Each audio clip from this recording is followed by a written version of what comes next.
روی لبها نور و قدر و کوثر و طه،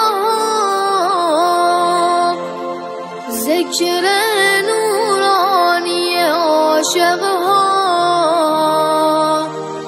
تسبیحات حضرت زهرا.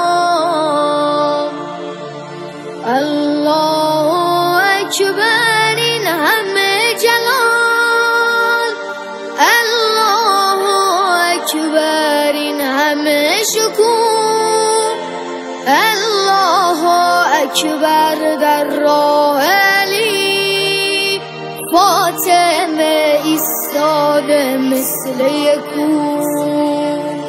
صلی الله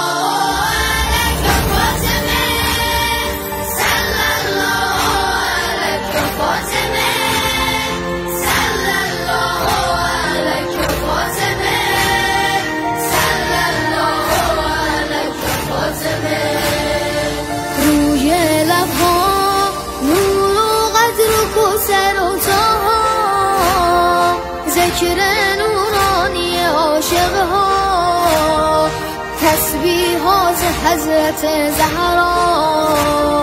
الله اکبر این همه جمال، الله اکبر این همه شکوه، الله اکبر در راه علی، فاطمه ایستاده مثل یک کوه. صلی الله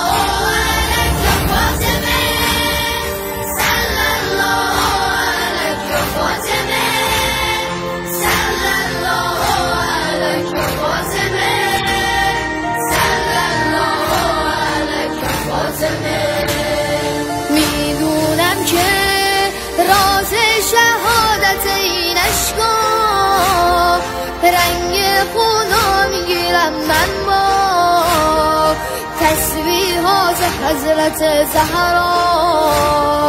الحمدلله که نوکرتم، الحمدلله که مادرمی، الحمدلله از بچگیام مادر سایه روی سرمی.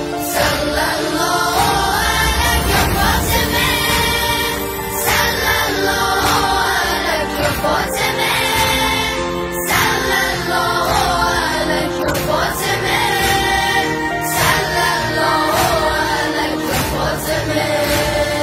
از غصه ها چشم عاشقا شده دریا، روزه بعد نماز ما تسبیحات حضرت زهرا. سبحان الله باغ بهشت شدود، سبحان الله از لحظه مرور، سبحان الله پیش چشم علی، آیه های کوثر شده کبود.